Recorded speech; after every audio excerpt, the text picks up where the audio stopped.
Alright, so today I'm going to be talking about Russia for my country presentation, a land of great potential, but still a lot of instability.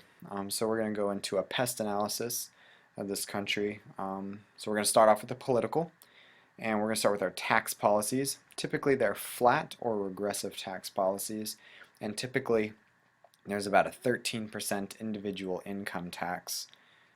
Some of the environmental laws that Russia has enacted is that companies need to get permits for probably just as much as you do in the United States. But some examples that I've pulled from the official website was air emissions for stationary and mobile sources. So you have to get something for both of those. You have to get a permit for the discharge of pollutants into the surface or groundwater. Also, you have to get permits for waste disposal. So it seems pretty typical when it comes to the environmental law that you're going to want to be, taking care of the environment and promoting sustainability. Another thing is tariffs.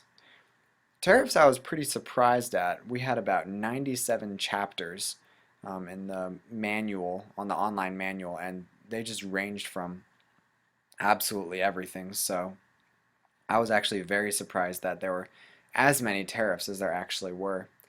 Um, but then, when it comes to political instability, um, we'll come back to that at the end of the presentation. We'll talk about the Russia-Crimea conflict. So we're going to move on to the economic segment of the pest analysis and talk about some of the aspects of GDP and some things that make Russia tick when it comes to their economy.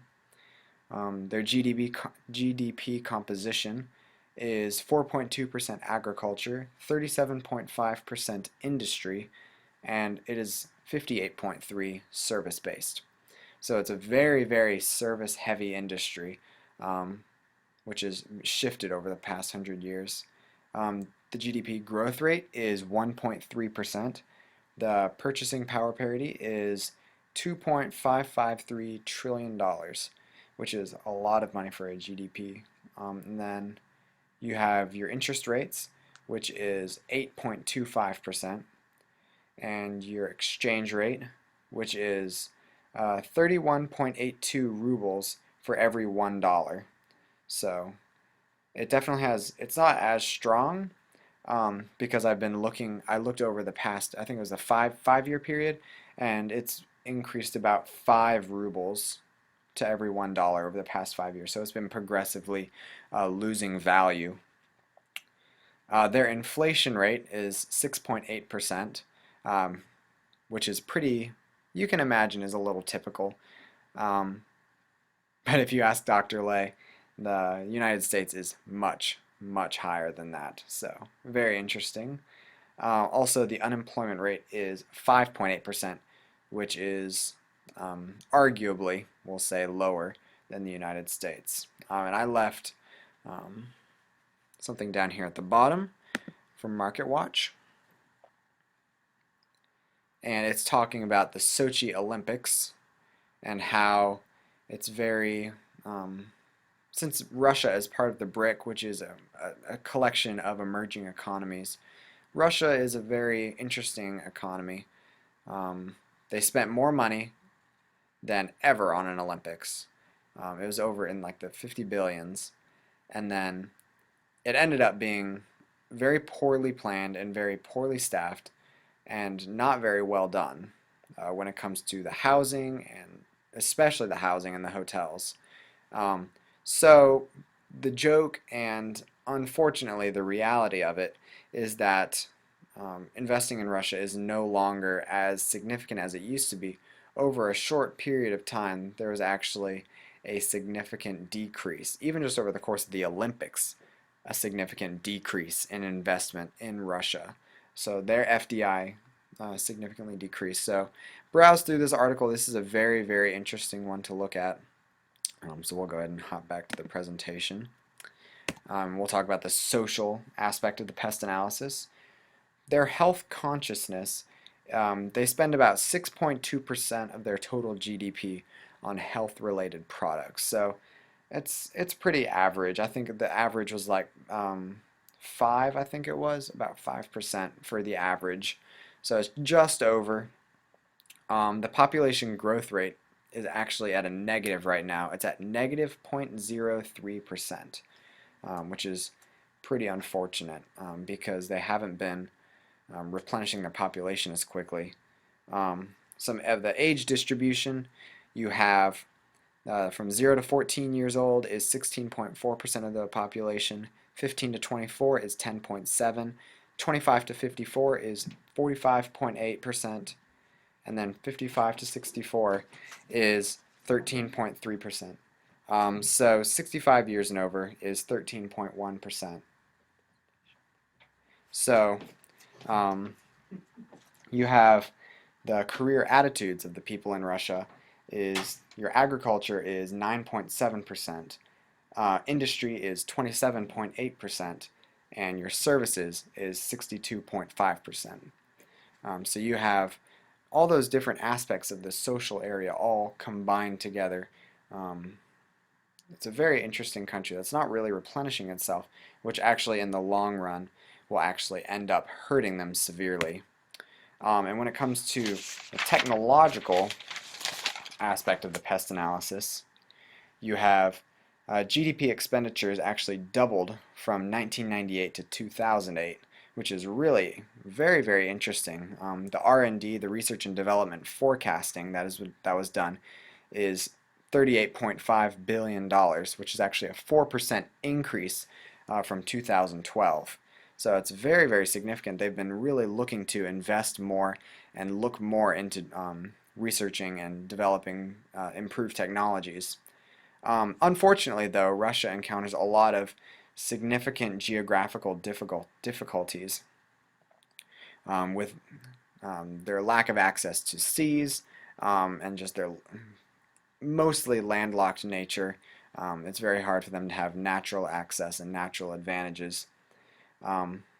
Besides that, you have salaries for the researchers in Russia are actually higher than most commercial and manufacturing sectors.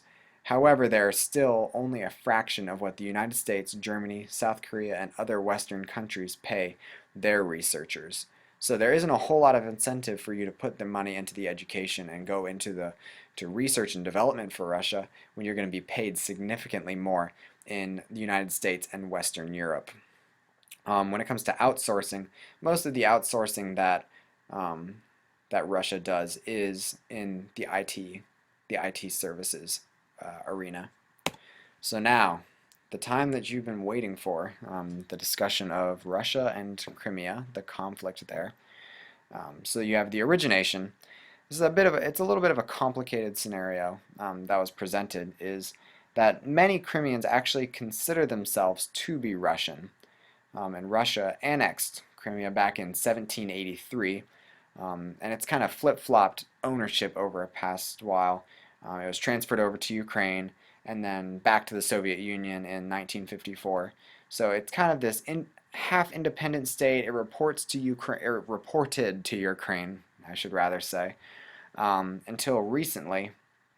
There was an election, and Viktor, I'm going to butcher this name, Yanukovych there was speculation that he was part of a pro-Russian coup that wanted him, or that Vladimir Putin, who's the president of Russia, was using him to take control of Crimea.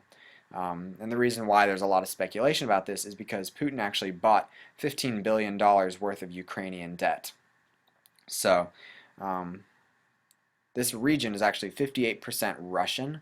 So there's already very, very strong ties to Russia.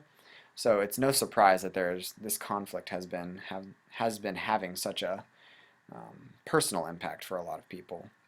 They want to be back and reunited with Russia, who they view as their homeland. However, there's a lot of conflict of interest there. Putin actually was, Putin moved into the Crimean region to quote-unquote protect the Russian interest.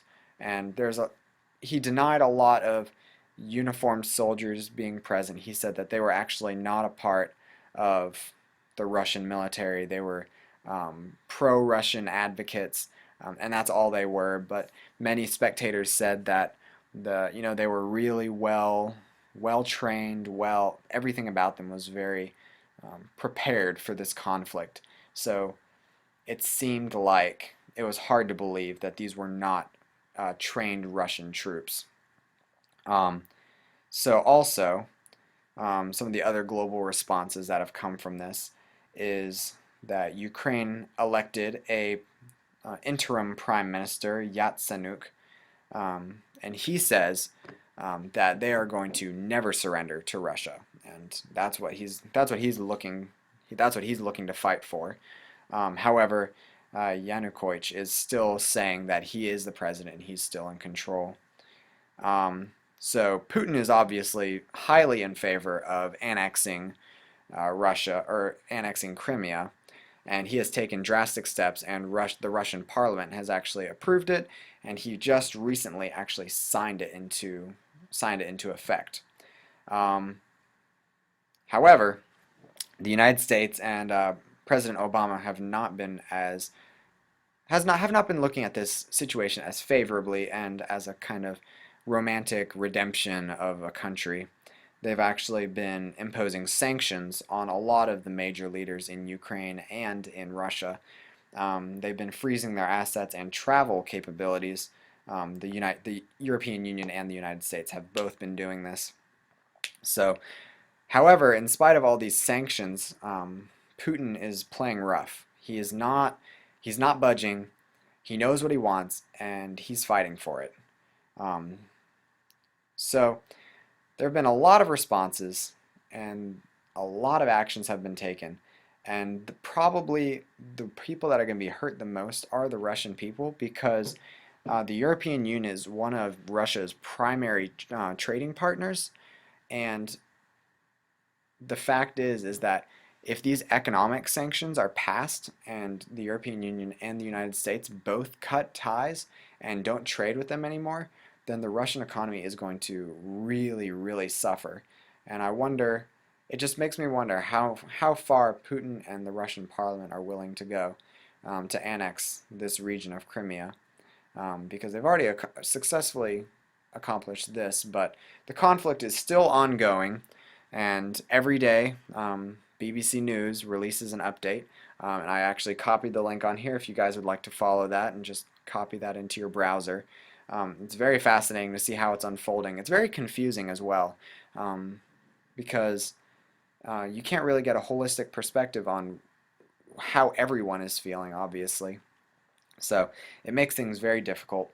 But that's the PEST analysis of Russia, with an emphasis in the Russia-Crimea conflict, just to give you guys a little bit more context on the political instability that Russia is facing right now. But I believe that's about all I have to say.